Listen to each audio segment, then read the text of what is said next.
말씀은 사사기 17장 1절에서 2절 말씀입니다. 에브라임 산지에 미가라 이름하는 사람이 있더니 그의 어머니에게 이르되 어머니께서 은 1,100을 잃어버리셨으므로 저주하시고 내 귀에도 말씀하셨더니 보소서 그 은이 내게 있나이다. 내가 그것을 가졌나이다 하니 그의 어머니가 이르되 내 아들이 여호와께 복받기를 원하노라 하니라. 아멘. 네, 우리 도시 사회에 숨겨진 견고한 진의 단면이라는 제목을 가지고 아침에 하나님의 말씀 나누도록 하겠습니다. 한 번만 더 옆에 사람들하고 인사 한번 나누시고 말씀 시작하겠습니다. 좋은 아침입니다. 인사하시겠습니다. 네, 우리 2부 예배도 많이 오셨네요. 이렇게 꽉 차 보이죠. 또 오전 예배도 많이 사랑해 주시고 또 함께 참석해 주셔서 감사드리고요. 또 오후에 있는 또 예배들도 사모하셔서 오전에는 또 오전의 말씀으로, 또 오후에 있는 또 우리 김학준 목사님 또 설교를 통해서도 은혜 받으시고 또 많은 예배들로 은혜 받으실 수 있는 여러분 되시기를 바라겠습니다. 이 성경에는요, 이 사단의 존재에 대해서 분명히 기록을 합니다. 사탄, 마귀 하면 여러분들은 좀 무섭게 들릴 수도 있고요. 여러 가지 생각들을 하시겠지만 실제로 성경은 사단에 대해서, 마귀의 존재에 대해서 여러 가지 단어들을 사용하면서 기록을 합니다. 어떤 단어들은 리워야단이다 이렇게 표현하는 단어도 있고요. 근데 저는 오늘 그냥 말씀을 전하면서 가장 무난한 표현으로 그냥 어둠의 영이다 라는 단어를 가지고 같이 설교를 시작을 하려고 합니다. 여러분들은 사탄 하면 어떤 모습들이 떠오르나요? 막 무섭게 생긴 그런 모습들, 악마하면 떠오르는 그런 이렇게 괴물과 같이 이렇게 생긴 모습들, 아니면 뭔가 차가운 그런 어떤 느낌의 형상들을 아마 여러분들이 많이 생각할 겁니다. 근데 성경은 대부분 형상에 대해서 많이 설명하는 것이 아니고 그것들이 가지고 있는 내면적인 힘을 많이 설명을 합니다. 이 어둠의 영을 설명할 때 제가 같이 살펴보면서 오늘 이 말씀에 적용하면서 보고 싶은 어둠의 영의 형상이 아니라 어둠의 영이 가지고 있는 그 힘에 대해서 좀 표현을 같이 하면서 우리가 조심해야 될, 주의해야 될, 이겨야 될 것들을 같이 나누려고 하는데, 어둠의 영이 가지고 있는 형상이 아니라 무엇을 보려고 하냐면요, 견고한 진이다라고 하는 표현을 같이 보면서 이 어둠의 영을 고린도후서 10장 4절 말씀에 우리의 싸우는 무기는 육신에 속한 것이 아니요 오직 어떤 견고한 진도 무너뜨리는 하나님의 능력이라 라고 말씀을 하면서 이 어둠의 영이 굉장히 이 단어 그대로 견고하고, 그러니까 견고한 진이라고 표현하죠. 견고하고 치밀하고 단단해서 틈타 들어갈 어떤 틈도 없는 그런 모습, 그런데 그것이 진이다라는 표현을 하면서 이 진이라는 것은 이 성벽, 요새라고 말을 할 수가 있습니다. 그러니까 뚫고 나갈 수 없는 어떤 이 장애물과 같은 아주 단단한 벽을 형성하고 있는 것이 어둠의 영의 존재다라고 설명을 하고 있다는 거예요. 그러니까 우리는 사탄을 생각하면 어떤 모양이나 모습들을 생각하면서 두려워할 수 있지만 우리가 정말 두려워해야 되는 것은 그들의 형상이 아니라, 그들의 모양이 아니라 정말 그들이 가지고 있는 이 견고한 전략, 특별히 우리가 말씀 제목에서처럼 도시 사회에 숨겨져 있는, 오늘 말씀 이제 사사기에 나오는 한 미가라고 하는 한 가정의 그 미가의 집의 이야기를 같이 나누려고 하는데요. 그 집이 살고 있었던 그 당시 사사기의 문화와 환경이 마치 도시 사회를 연상하는 것처럼 종교나 어떤 그 문화적인, 물질적인, 경제적인, 정치적인 이런 것들이 참으로 잘 발달되어 있는 사회가 오늘 이 미가의 집, 이 사사기의 시대였습니다. 그 시대 속에서 이 어둠의 영이 도시인들을, 현대사회의 사람들을 어떤 방식으로, 우리가 그냥 상상하는 것처럼 어둠의 어떤 귀신 같은 게 나와서 와 이렇게 해서 이렇게 잡아먹는 그런 모습이 아니라, 그런 아주 기초적이고 초보의 단계로 우리를 괴롭히는 것이 아니라, 여러분들이 꿈속에 나타나서 가위를 막 누르게 하고 어흥 하면서 매일 공포에 치닫게 하는 것은 사실 아무것도 두려운 것이 아닙니다. 절대로 두려워하지 않는 여러분들 되시기를 바라겠습니다.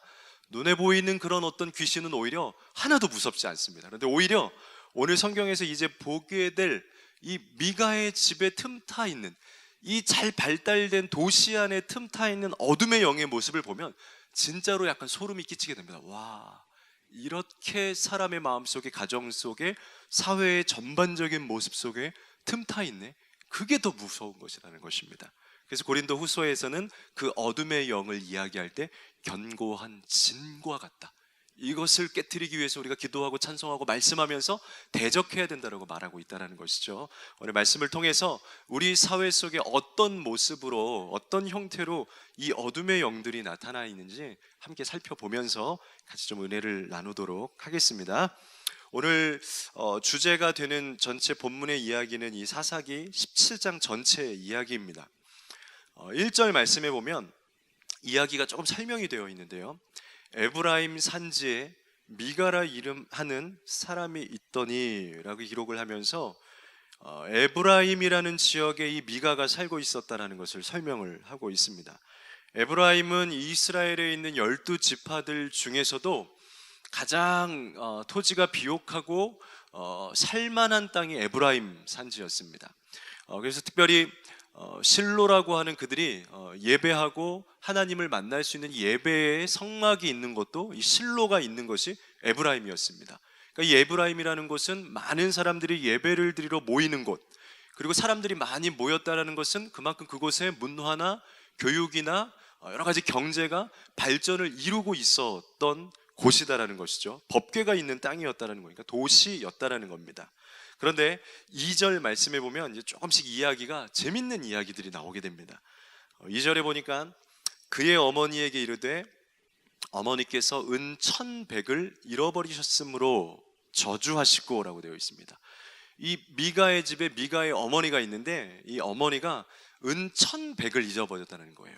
은 1,100은 얼마 정도냐면요, 굉장히 많은, 우리가 수년 동안 일해야지 겨우 벌 수 있을 정도의 어떤 그런 금액인데, 이것을 이 사사기에 나오는 삼손 이야기에 보면 은 1,100이라는 양의 동일한 액수가 기록이 되는데 어느 정도냐면 삼손이 가지고 있는 그 힘을 무엇인지를 알기 위해서 블레셋 민족이 들릴라를 보냅니다. 그러면서 들릴라야, 네가 이 삼손을 꾀해서 삼손이 어디에 그 힘의 비밀을 가지고 있는지 그 비밀을 이렇게 정보를 알아오게 되면 네가 평생 동안 먹고 살 수 있을 정도의 많은 금은 보화를 주겠다.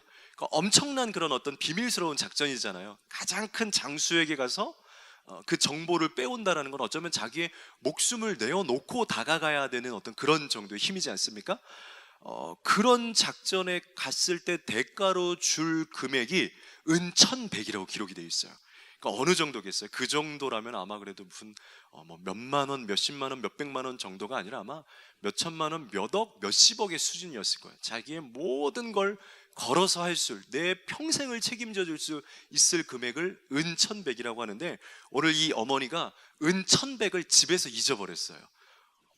부럽죠? 집에서 은 1,100을 잊어버렸다는 건 어마어마. 물론 이때 당시에 은행이 있지는 않았겠지만 다 집에 보관했다고 할지라도, 이것이 전 재산이라 할지라도 이 정도의 금액을 그냥 가지고 잊어버려서 그냥 화가 나. 그것도 대단한 것 같습니다. 저 같으면 죽을 것 같습니다. 은 1,100을 잊어버리면 어마어마할 텐데, 이 말씀에 이야기가 그런 감정이 다 드러나와 있지는 않지만 그냥 이거를 잊어버리고도 다시 또 재기할 수 있는 다른 방법을 찾을 정도로 또 다른 여유가 있는 굉장히 부잣집이었습니다. 그래서 어머니가 이 은 1,100을 잊어버리고 나서 저주를 합니다. 누군지 모르지만 이거 훔쳐간 사람은 정말 큰 저주를 받아라 하고, 나름 자기가 그 마음에 섬기고 있는 여러 가지 우상들이나 또 그 하나님에 대한 어떤 그런 믿음을 가지고 저주를 합니다. 근데 더 놀라운 건 2절 뒤쪽에 나오는데, 이 이야기를 아들이 듣습니다. 근데 아들이 뭐냐면, 내 귀에도 말씀하셨더니 보소서 그 은이 내게 있습니다 라고 고백을 하는 거예요. 이 돈을 아들이 훔쳐간 거예요. 그래서 아들이 깜짝 놀라갖고 그 저주를 어머니가 주니까, 그 고대 사회에서는 그 부모님을 통한 그 저주와 축복을 굉장히 중요시 여겼잖아요. 이 저주를, 그러니까 누군가 누구에게 이 말로 어떤 저주하고 축복하는 걸 굉장히 중요시 여기는데, 엄청난 감정과 마음을 담은 이 저주를 이제 내가 받게 생겼네 하고 걱정을 하고 있는 거. 그러다가 이제는 어머니한테 고백을 하게 돼요. 어머니, 사실은 제가 이 돈을 훔쳤습니다. 그래서 이제 어머니도 큰일 난 거예요. 왜냐하면 저주는 이미 한 거죠. 이미 그 누군지 모르겠지만 어떤 그 자기가 빌고 있는 그 신에 의한 저주가 아들에게 갈 것이다라는 그 두려움과 염려가 있다 보니까 이제 어머니와 아들이 다시 작전을 조금 수정을 합니다. 3절 말씀해 보니까 미가가 은 1,100을 그의 어머니에게 다시 돌려줍니다. 그리고 그의 어머니가 이르되 내가 내 아들을 위해서 신상을 새기겠다. 그리고 그 신상을 부어 만들겠다. 뭐 주석에 보면은 이 신상이 뭐 2개였다. 또 어떤 주석에는 1개였다. 왜냐하면 단어상 한 신상을 새기고 한 신상을 부어서 만들었다 해서 만드는 방식이 다른 걸 보면서 어떤 주석은 2개다. 어떤 주석은 한 가지 신상인데 그렇게 표현한 거다 있는데 중요하지 않습니다. 하나든 2개든지 간에 어쨌든 신상을 만들어서 우상을 만들자. 그리고 내 손에서 이 은을 여호와 하나님께 거룩하게 드리도록 하자.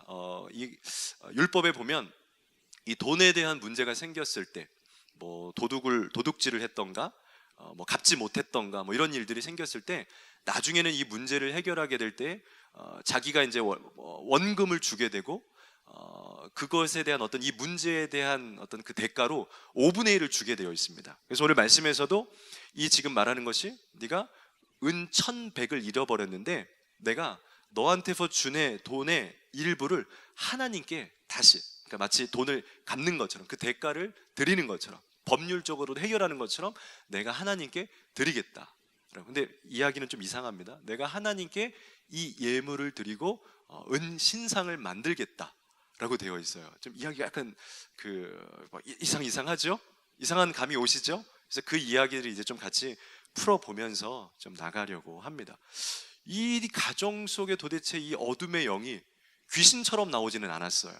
무서운 사탄의 모습으로 나와서 깜짝 놀랐지, 내가 밤마다 한 번도 빠지지 않고 내가 악몽을 꾸게 해줄게, 그렇게 나온 것은 아닌데 이렇게 굉장히 부유했고 이렇게 하나님도 섬기는 가정이었고 이렇게 문화적으로 율법적으로 모든 것을 지키려고 노력하는 가정이었음에도 불구하고 이 가정 속에, 이 도시 사회 속에, 이 문명 속에 어떤 어둠의 영들의 모습이 역사하고 있는가, 이게 사실 더 무서운 건데 오늘 그 이야기들을 조금만 더 같이 나누어서 살펴보면서 우리가 진정으로 주의하고 깨어서 조심해야 될 이 시대에 보여지는 어둠의 영의 존재들에 대해서 같이 조금만 더 나누어 보도록 하겠습니다. 첫 번째로 이 견고한 진리의 첫 번째 모습은 돈입니다.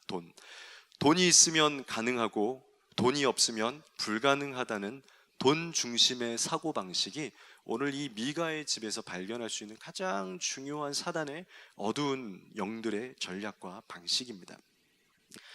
성경에 보면 돈 얘기가 되게 많이 나와요. 그래서 이 초신자 분들이나 이렇게 처음 교회에 와서 이렇게 말씀을 보거나 내가 한번 말씀 읽기 시작해봐야지 하고 도전하시는 분들은 뭐 이렇게 성경에 보면은 돈, 재물, 예물, 또 하나님 앞에 드려야 되는 어떤 제사에 관련된 것들, 뭐 이렇게 돈 얘기가 많은가. 그리고 뭐 재물 이야기뿐만이 아니라 실제로 물질을 어떻게 해라, 뭐 그것에게 뭐 눌리지 않아라, 뭐 등등의 말씀들이 이 물질에 관련되어 있는 성경 구절들이 굉장히 많이 있고요. 특별히 돈에 대한 일화들도 굉장히 많이 나옵니다. 뭐 아나니아와 삽비라의 이야기, 가룟 유다, 옥합을 깨트려서 모든 것을 드렸던, 그래서 하나님께 칭찬받았던. 그래서 오해하는 분들은 야, 그렇게 다 드려야 칭찬받는 거야? 그럼 나 같은 사람은 칭찬 못 받는 거야? 근데 또 옆에 보면은 2랩돈 동전 2개 땡그랑 땡그랑 드렸는데 그것만으로도 또 칭찬받은. 왜 이렇게 성경은 다 돈에서 시작해서부터 돈으로 이렇게 이루게 될까라고 오해할 수도 있고, 이 돈에 대한 참 이 성경의 이야기를 좀 아이러니하게 생각하는 사람들이 있을 수도 있습니다. 왜 그렇죠? 근데 그것을 역으로 생각하고 거꾸로 생각해서 조금만 더 단순하게 생각해 보면 바로 답이 나오죠. 그만큼 이 돈이 가지고 있는 원리와 원칙 안에, 이 돈을 가지고 살아가고 있는 이 물질을 어떻게 다스리는지에 대한 그 마음의 원리들, 신앙의 원리가 결국은 우리의 신앙이고, 그것이 신앙과 분명히 연결되어 있다는 것을 하나님도 성경도 알고 있다는 것입니다. 그래서 예수님께서도 시험을, 이 공생이 시작할 때 이제 인간적인 모습으로서 가정생활과 사회생활을 뛰어넘어서 영적인 물론 그 이전에도 다 영으로 오신 하나님이셨지만, 육의 몸을 가지시고 영적인 존재로 살아가셨지만, 실제적으로 공생의 삶을 시작할 때 받았던 세 가지 시험 중에서 마지막 세 번째 시험은 그런 물질 세계에 관련해서 이 예수님이 초월하고 이겨 넘어섰느냐에 대한 시험이었다는 것이죠. 나에게 절해라. 그러면 이 앞에 보이는, 네 눈앞에 보이는 모든 것을 다 누리면서 사역할 수 있도록 해주겠다. 사역을 못하게 하는 것이 아니고 이 땅에는 모든 것을 내가 천하 만국을 너에게 주겠다. 네가 그런 권세도 물질도 다 가지면서도 충분히 말씀 전할 수 있도록 해주겠다라고 물질에 관련된 시험을 분명히 넣어주셨다는 거죠. 그래서 제가 봤던 이 예찬사에서 나오는 돈과 신앙이라는 이 책의 내용에 보면은 그 서론 부분에 딱 이렇게 글이 써 있습니다. 모든 인간은 돈 앞에 선다. 돈은 아무도 피하려야 피할 수 없는 현실이다. 누구든지 자기의 삶과 신앙을 설명하기 위해서는 돈 앞에 서야만 한다. 돈 앞에 서야만 한다. 돈은 전능성, 초월성, 거룩성을 가지면서 하나님으로서 인간의 경배를 요구한다. 돈은 인간에게 믿음의 대상이고 신앙과 사랑의 대상이 된다. 그러니까 결국 돈을 대하는 태도, 그것이 바로 그 안에 신앙과 뗄 수 없는 그런 연결고리가 있다는 거예요. 왜냐면요, 그 미국에서 예전에 현대 도시인들이 가장 이렇게 쾌감을 느끼고 좋아하는 매니아층이 생기는 세 가지 S에 대해서 이렇게 나눈 적이 있습니다. 그 S가 뭐였냐면, 스포츠 하나는, 가장 열광하는 스포츠, 또 하나는 스크린, 또 하나는 섹스. 그래서 성과 운동과 그 다음에 미디어를 통해서 보고 즐기는 그것이 가장 도시인들이 좋아하고 그 자기의 모든 어떤 즐거움들을 줄 수 있는 것이 3S라고 거기에서 마음을 두었습니다. 근데 중요한 것은요, 그 세 가지 S를 갖기 위해서 반드시 연결되어 있는 게 뭐냐면 항상 돈이다라는 거죠. 이 세 가지는 다 돈과 경영과 경제로 연결해서 다 산업으로 이루어가게 돼 있어. 그러니까 결국 그 이야기는 신앙에서도 이 세 가지의 문제, 이 돈의 문제를 어떻게 관리하고 총괄하느냐가 아주 중요한 거라는 거죠.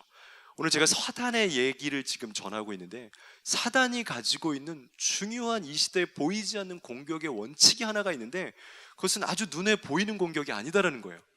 믿음을 버리게 하거나 예배를 못 들어오게 저 밖에서부터 막 다리를 갑자기 팍 쥐가 나게 하고, 아우 쩔뚝쩔뚝 오늘은 예배를 못 드리겠습니다. 막 오는데 교통사고를 갑자기 나가고 오늘 예배를 방해하고, 물론 그럴 수도 있겠죠. 근데 그것은 가장 초보적이고 원초적인 단계이고, 이 시대 속에서, 또 이 미가의 지배 시대 속에서 이 어둠의 영이 다스리고 있었던 한 가지 마음은, 믿음은 갖되 예배는 드리되 선교는 하되 그 모든 중심에 돈을 중심으로 한, 그래서 믿음을 갖기는 갖되 돈을 내 머릿속에, 이 관념 속에 갖고 있어서 돈이 있고 재물이 넉넉하고 여유가 있으면 왠지 하나님께서 나에게 사명을 주시거나 말씀하실 때 순종할 수 있을 것 같고 따를 수 있을 것 같고, 이것이 마치 하나님의 뜻인 것처럼 보여지지만, 마치 재물이 부족하고 나에게 힘이 없고 능력이 없을 때에는 내가 할 수 없다라고 생각이 드는, 나에게 비전과 소망이 있더라도 돈 때문에 내가 할 수 없습니다. 믿음이 중요한 것이 아니라 믿음보다 자꾸 내가 가지고 있는 상황과 환경과 처지를 보게 만드는 것, 이게 교묘한 어둠의 영의 전략이라는 겁니다. 단순히 그냥 예배 드리지 마, 선교하지 마라고 하는 것이 아닙니다. 선교하려고 하는데, 봉사하려고 하는데, 예배 드리려고 하는데 내가 먼저 생각해야 될 그런 물질을 가지고, 하나님 내가 이런 것이 없는데요, 하나님 이것이 부족한데요, 내가 할 수 없지 않습니까? 그래서 돈이 있으면 안정감을 느끼고 자신감을 갖고 이것이 마치 하나님의 뜻처럼 보이기도 하고, 무언가 할 수 있을 것 같은 어떤 믿음도 생기고, 뭔가 또 이렇게 계획할 수 있을 것 같다라는 마음의 안정감이 자꾸 생기는데, 돈이 없게 되면 교회도 가정도 우리도 마찬가지로, 목회자도 마찬가지로 무언가 부족하고 안 될 것 같기도 하고, 전도도 안 될 것 같고, 행사도 치를 수 없을 것 같고, 계속해서 우리의 머릿속에 돈, 물질, 돈, 물질, 돈, 머니를 계속해서 우리의 관념의 중심에 내려놓게 하는 것, 이게 보이지 않는 아주 철두철미한 사단의 방식. 예배해, 선교도 해, 행사도 해, 또 섬기기도 해, 뭐도 해. 근데 돈 때문에 계속 걱정하게 해. 하나님이 말씀하시는데 돈이 있니? 하나님이 말씀하시고 사명을 주시는데 할 수 있겠니? 이게 사단이 주는 굉장히 중요한 원리다라는 것입니다. 오늘 미가의 집의 모습을 우리가 아까 전에 말씀에서 쭉 보았죠. 계속해서 그 가정에 일들이 생기는데 뭐 때문에 생깁니까? 돈 때문에 생기는 겁니다. 엄마는 돈을 잊어버렸고 아들은 그 돈을 훔쳤고, 그러니까 거기서 보여주는 이 모습은, 이 가정은 돈을 중심으로, 그러니까 겉보기에는 그들이 신앙을 말하고 있었고 하나님도 구하고 있었습니다. 근데 이 가정에서 가장 중요한 단어는 우상이나 신상이나 하나님이 아니었습니다. 여호와가 아니었고 은천백, 이게 가장 중요시 여겨지는 키포인트였다는 것입니다. 우리도 어쩔 때는 신앙을 이야기하기도 하고 예배를 말하기도 하고 선교를 말하기도 하지만 결국 우리들 가슴 속에는 은천백을 말하는 가슴들도 있을 수 있다는 겁니다. 우리가 그것을 넘어서야 되는 거예요. 하나님, 우리에게 부족함이 있지만, 우리에게 실제적인 경제적인 어려움은 있지만 주님이 저에게, 우리 가정에게 비전 주시면 우리는 믿음으로 따라 보겠습니다. 주님 순종해 보겠습니다. 달려가 보겠습니다. 주위에서 말하겠죠. 야, 그래도 실제적으로 일을 할 때는 물질이 있어야지. 물질부터 준비하고 너 그렇게 바보같이 움직이지 마 라고 말할 수 있겠지만, 많은 사람들이 손가락질하면서 여러분들이 준비하는 기업들, 사업들, 전략들, 또 봉사하고 싶은 것들, 많은 것들을 돈을 가지고 향한 어떤 그런 잣대로 평가하면서 그래도 있어야지, 그래도 이게 중요하지 않냐라고 이야기하지만, 어쩌면 그 그래도가 굉장히 위험한, 아주 살벌한 이 시대의 위험함일 수 있다는 것입니다. 결국 나중에 이 이야기의 맨 뒤에 보면은 제사장 한 명이, 레위인 한 사람이 떠돌이 생활을 합니다. 떠돌이 생활을 하는데 할 일을 잃어버린 이 레위인을 이 미가가 보더니 그 사람에게, 우리 10절 말씀에 보면은 미가가 그에게 이르되 네가 나와 함께 거주하며 나를 위하여 우리 집의 제사장이 되달라. 이것도 말이 안 되는 겁니다. 은열과 의복 한 벌과 먹을 것을 내가 때마다 다 주겠다. 그러니까 이 레위인도 안 됐죠. 다 잃고 하니까 여기 넘어갑니다. 내가 가겠습니다. 오늘 이 사사기 17장의 가장 중요한 주제 단어 하나는 머니입니다. 머니. 신앙도 머니였고 이들의 사랑도 사실은 머니였고, 아들과 어머니의 사랑 관계에서도 중간에 머니가 딱 연결되어 있는 거고, 다 머니였더라. 이게 사단의 전략이라는 것.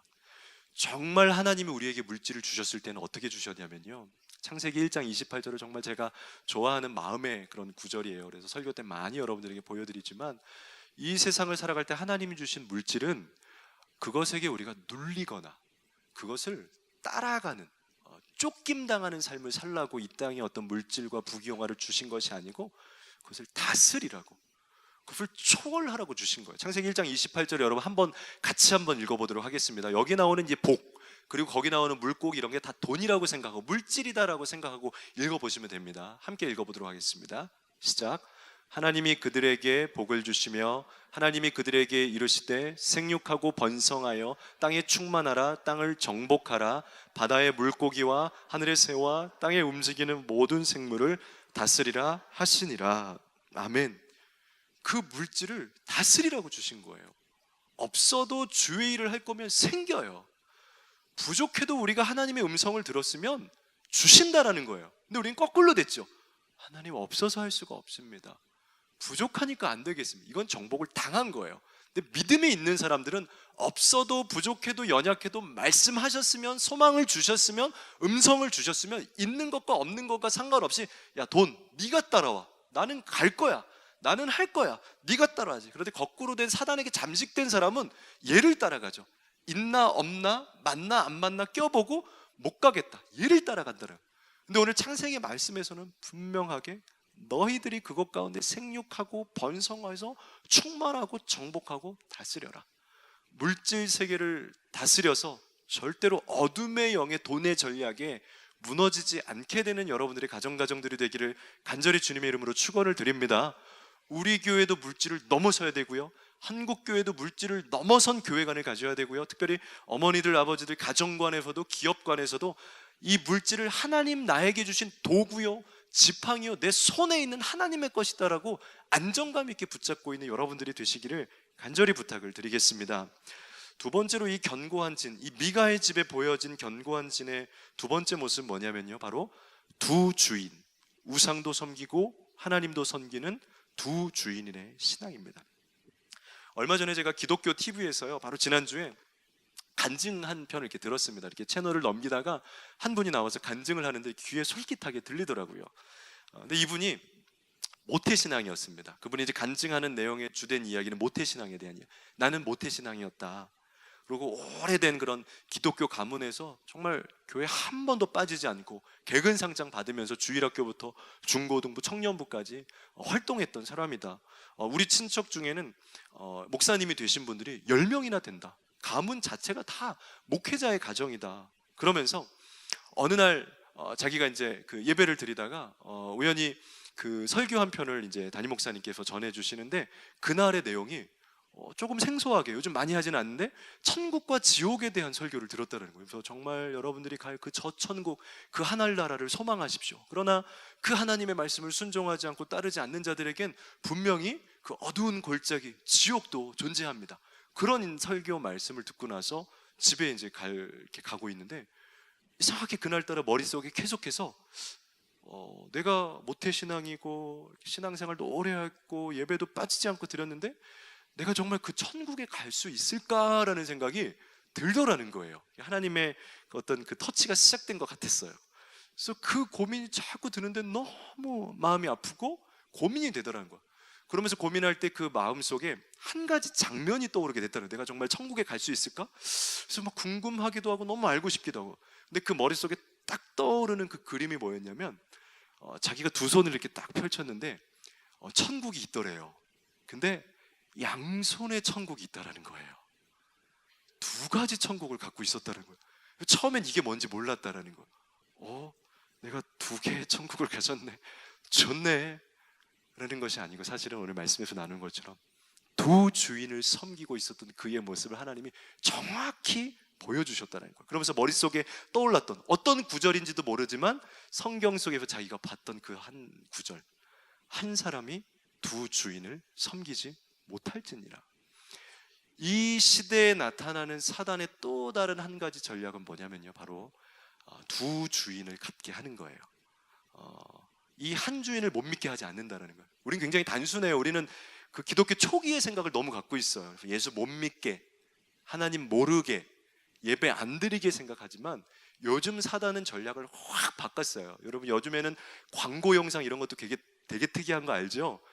요즘에 홈쇼핑보다 깜짝 놀란 게, 요즘 홈쇼핑 때 예전에 물건을 팔 때 이거는 얼마고요? 이거는 100번 밟아도 안 구겨지고요? 막 이거를 막 어필하려고 노력했어요. 근데 요즘에 홈쇼핑 광고 중에 굉장히 새로운 게, 드라마를 보는 줄 알았어요. 갑자기 남자와 친구, 여자가 나누니 막 여행 갈 때는 뭐 하고 막 여행을 막 해서 드라마인가? 하더니 갑자기 어떤 친구는 막 땀을 막 흘리면서 더워 하는데, 어떤 친구 갑자기 쓱 싹 뭐야? 배우들한테 딱 하면서 이것을 오늘 판매합니다. 그래서 깜짝 놀라는 거예요. 이게 전략과 이 다가가는 방식과 이런 것이요, 완전히 달라요. 근데 예전에 우리가 정말 예수님 모르시던 예수 믿지 마, 하나님 가짜야, 그렇기 때문에 요즘에 그렇게 하는 사탄은요, 한물 갔어요. 그렇게 오는 사탄이 있으면 다 한 방에 후 불어서 날릴 수 있어요. 근데 요즘은 신앙도 가죠, 교회도 가죠, 예배도 드리고 가정 예배도 드리고 다 해. 근데 그런 거 몇 개만 더 가죠. 이것도 좋아하고 이것도 좋아해. 예배도 드리지만 세상도 좋고 찬양도 좋지만 또 세상에 그런 또 좋은 뭐 그런 것도, 문화도 좋고 또 하나님의 임재도 좋지만 또 세상에 부어지는 또 그런 공짜도 좋고 뭔가 우연한 어떤 그런 막 그런 기회들도 좋고, 다 이렇게 섭렵할 수 있도록 만드는 것이, 양다리와 두 주인을 섬길 수 있도록 하는 것이 오늘날 어둠의 영이 가지고 있는 굉장히 무서운 모습이다라는 겁니다. 오늘 우리가 읽었던 이 3절 말씀에 보면 이 미가의 집이 오늘 그런 모습을 갖고 있는 것을 분명히 볼 수가 있습니다. 3절에 있는 먼저 뒷절 후반부에 있는 말씀의 이 문장을 보면 어머니가 이 은을 여호와께 거룩히 드렸다라고 고백을 드리고 있습니다. 좋지요. 하나님께 드린 거예요. 지금 하나님을 섬기는 가정이에요.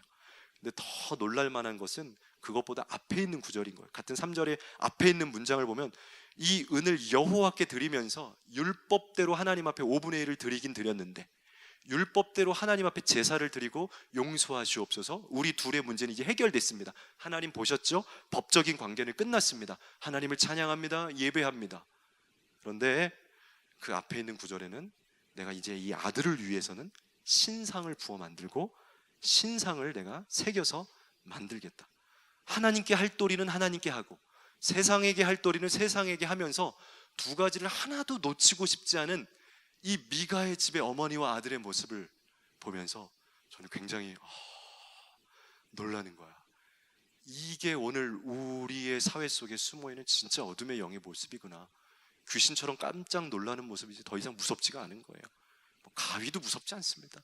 물론 가위 누르시는 분들이 있더라면 그렇게 말씀드려 죄송합니다. 굉장히 공포스러운 것이죠. 그러나 뛰어넘으시기 바랍니다. 정말 더 무서운 건 이런 게 무서운 거예요. 두 가지를 갖고 가서 나중에 하나님 앞에 갔는데 야, 너는 나도 있는데 저것도 있네. 마치 여자친구처럼 나도 섬기면서 나랑도 데이트하고 있었는데 남은 시간에는 얘도 만나고 있었네. 그런 양다리 이렇게 많다고 하잖아요. 이렇게 잘 이렇게 해보지는 않았지만 굉장히 짜릿하다고 합니다. 네, 이렇게 중간에 있는 기분이요, 되게 이렇게 그러대요. 이렇게 친구들 얘기 들어보면, 야 이쪽에 있고, 야 이쪽에 있으면서, 이쪽에 아슬아슬한 그 기분이요. 원래 인간은 쾌락을 추구하게 돼 있어요. 그래서 더 이렇게 쾌락적인 것을, 그래서 이것도 하고 이것도 하고 이게 굉장히 즐겁대요. 그런데 안타까운 거죠. 이 사람이요, 굉장히 사실은 어떻게 보면 이 사람에게 애정 결핍인 거예요. 그러니까 진정한 애정을 못 받아봐서 그래요. 진짜로 이 사람이 두 가운데서 둘 다를 막 경험하려고 막 여기도 좋고 여기도 좋고 하다가 진짜 사랑, 정말 이전에 경험해보지 못했던 따뜻한 사랑을 정말로 만나게 되면요, 왜냐하면 이 사람이 두 가지를 가지려고 하는 건 그 어떤 공허함을 못 채워서 그런 거예요. 막 채우려고 하는 거거든요. 그 자극과 쾌락을 원하는 거거든요. 나를 막 채우고 싶어서 여기도 만나보고 저기도 만나보고. 예전에 그 유튜브 영상에 보면은 이렇게 베스트가 있어요. 세계의 바람둥이 그 베스트 해갖고 동시에 막 몇 명을 만났나, 몇십 명을 실제로 만났다, 막 이런 막 그런 되게 웃긴 그런 영상들이 있어요. 근데 그 사람들은 물론 재미로 하는 사람들도 있지만 그냥 여러 이렇게 습관적으로 그렇게 하는 사람들은 그 안에 굉장히 공허함들이 있어요. 그 사람들은 뭘 경험해야 되냐면 진짜 사랑, 진짜 그 아내가, 진짜 그 내 여자친구가 혹은 내 친구가 주는 따뜻한, 정말 눈물 왈칵할 것 같은 진한 사랑을 맛보게 되면 둘 중에 가짜였던 한 가지는 쉽게 버릴 수가 있어요. 그리고 이 한 가지를 잡고 이 안에 머무를 수가 있어요. 근데 못 머무르는 거예요. 그래서 두 주인을 막. 근데 여기도 혹시 이렇게 예배도 섬기고 또 내 마음속에 어떤 부분에서 다른 세상을 섬기고 있는 여러분들이 있더라면 아마 여러분들도 굉장히 공허한 분인 거예요. 그 안에 채워짐이 없으니까 자꾸 하나님도 좋고, 그러나 그 신앙의 깊이 안에서 뭔가 더 채워지지 않는 것이 있으니까 또 이쪽에 불안한 마음에 이것도. 근데 그분들에게 필요한 게 뭐냐면 진짜 하나님. 한번 따라하겠습니다. 진짜 하나님. 한 번 더요. 살아계신 하나님, 역사하는 하나님, 위로하시는 하나님. 그 하나님을 진짜로 경험하게 되면요, 이게 끊어져. 제가 고등학교 때, 중학교 때, 고1 때까지 그 두 가지를 완벽하게 섬기고 있었던 사람이에요. 다른 분들은 고등학교 때 놀고 대학교 때 놀고, 저는 중학교 때 놀았어요. 중학교 때 심하게 험하게 마약을 하던가 살인을 하던가 그렇게는 못 해봤는데, 총을 쏘던가 그렇게는 못 해봤지만, 그래서 요즘 어린 친구들 노는 그런 방식대로 놀아봤어요. 그리고 교회 다니는 친구들이 와서 왜 그래, 그런 거 하지마, 나쁜 거야. 저는 늘 마음속에, 왜? 나 교회도 다녀, 나 예배도 드릴 거야, 나한테 그러지 마. 그렇게 하려면 절교해. 진짜로 친구한테 절교하자 그랬어요. 넌 왜 주중에 그냥 노래방도 가고 곱창집도 가고 그 2층 집 올라가고 주시는 거 맛있게 먹기도 하고 친구들하고 놀이터에서 놀기도 하고, 어때?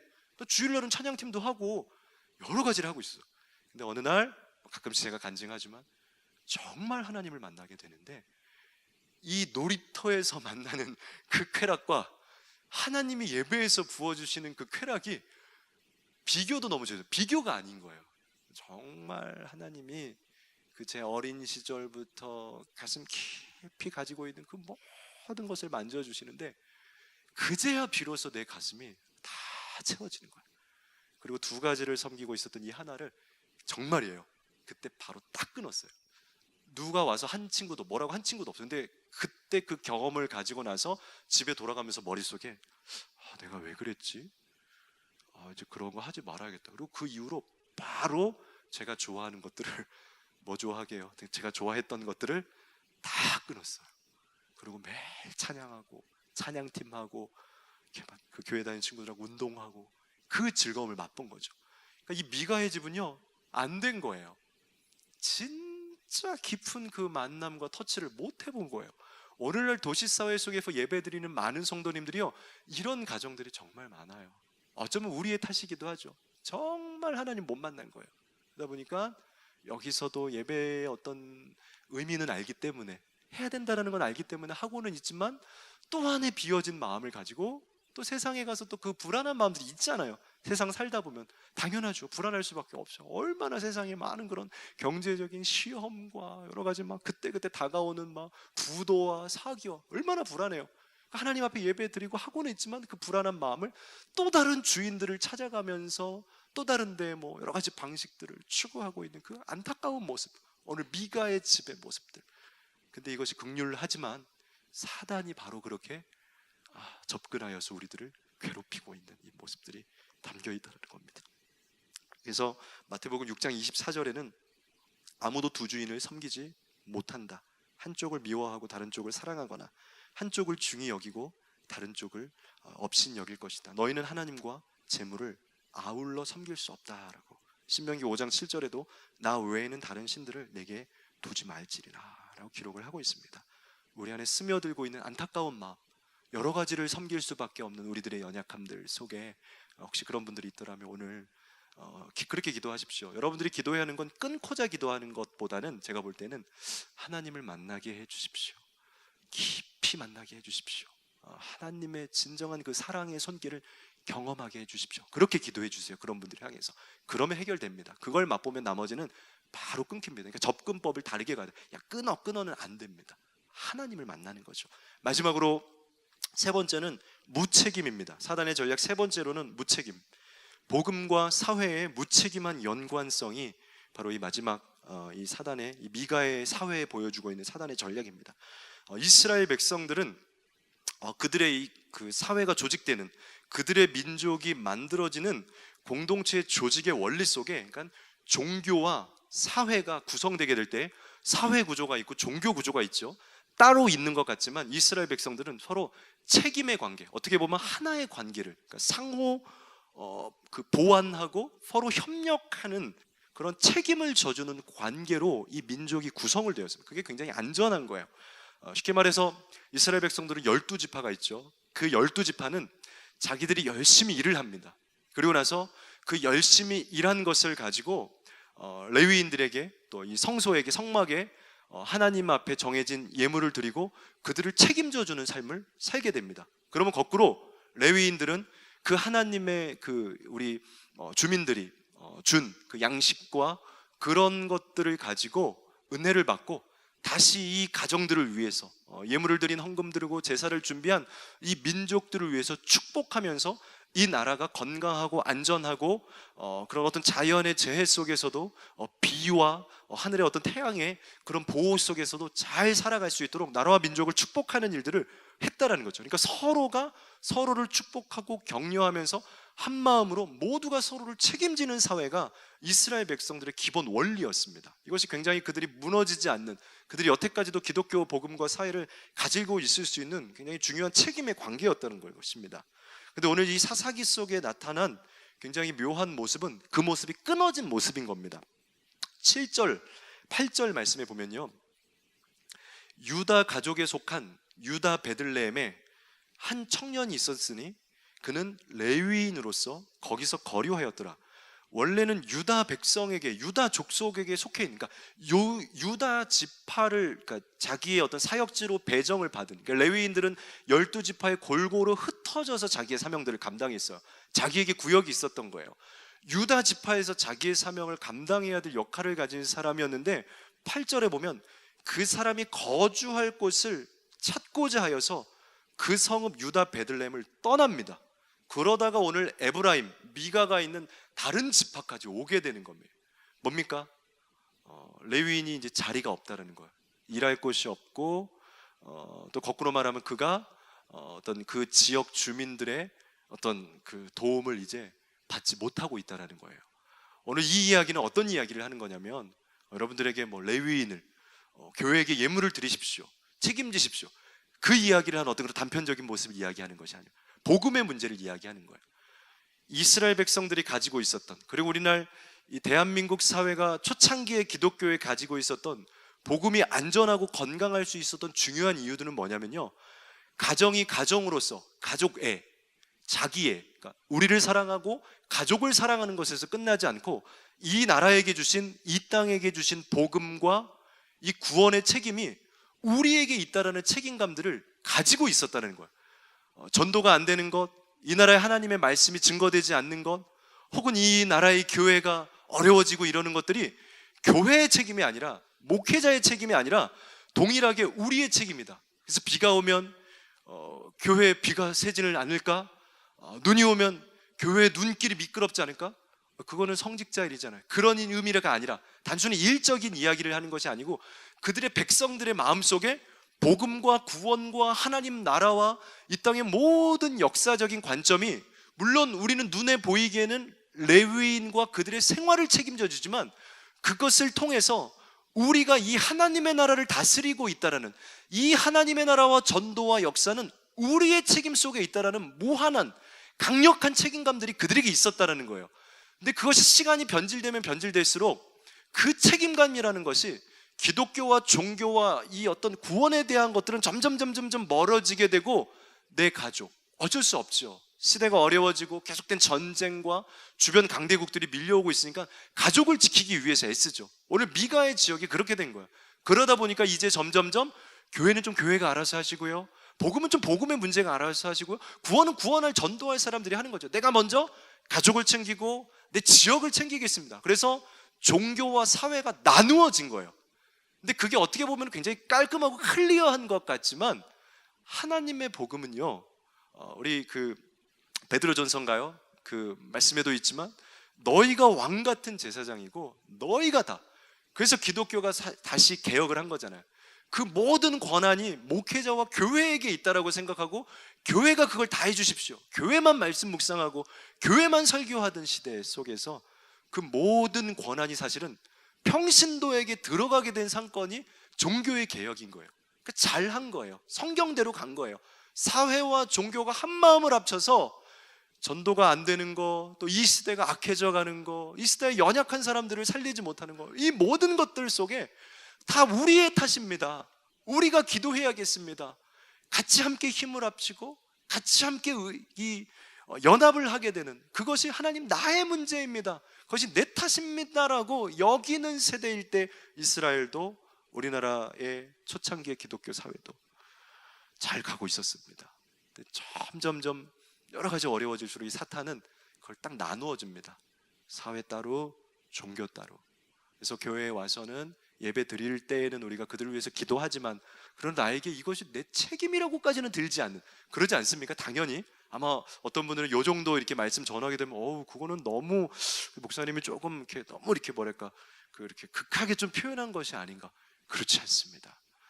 성경의 이스라엘 백성들의 태생은, 또 믿음의 사람들의 어떤 원리는 그렇게 같다라는 거죠. 그렇게 할 때 하나님의 나라는 든든하고 무너지지 않고, 그 책임이 나에게 없다? 라고 만드는 것이, 그 정도까지는 아니지 않는가? 나는 나의 생활을 하는 것이면 안 되는가? 나는 나의 가정을 책임지는 게 우리의 그 믿음의 사명이 아닌가? 아니었다는 거. 이미 여러분들도 잠식되고 있는 거. 이 나라의 복음의 문제가 내 문제였다라는 거. 우리가 그 문제를 위해서 기도해야 됐다는. 그래서 과거에는 구국성애나 우리가 기도 문화가 많이 발달한 건 다 그것 때문에 그래요. 내 문제 때문에 간 사람들도 있지만 나라를 위해서 살리기 위해서 이렇게 그 책임감을, 자기들이 뭔데 나라를 위해서, 사실 안 맞죠. 우리가 뭔데 국가를 위해서, 대통령, 저는 한 번도 본 적도 없고 대통령을 다 우리의 책임이라고 여기기 때문에 그게 무너지는 순간 종교도 약해지는 거예요. 오늘 사단 마귀는 그렇게 종교와 이 복음을 무책임한 연관성으로 떨어뜨려 놓는 그런 전략을 사용했던 것을 오늘 같이 나누고 보면서 오늘 세 가지 말씀 같이 나누었습니다. 무책임, 복음과 사회의 무책임한 연관성. 두 번째, 두 주인, 우상도 섬기고 하나님도 섬기는 두 주인 신앙. 첫 번째, 돈이 있으면 가능하고 돈이 없으면 불가능하다라는 돈 중심의 사고방식. 우리 안에 우리도 모르게 이 사회와 또 문화 속에 잠식되어 있는 이런 어둠의 영의 전략들을 오늘 이제 말씀 들었으니까요, 깨어서 잘 승리하고 이기고 넘어지지 않고 무너지지 않고 초월하여서 넉넉히 승리하면서 살아갈 수 있는 강하고 큰 하나님의 군사들 되시기를 간절히 주님의 이름으로 축원을 드립니다.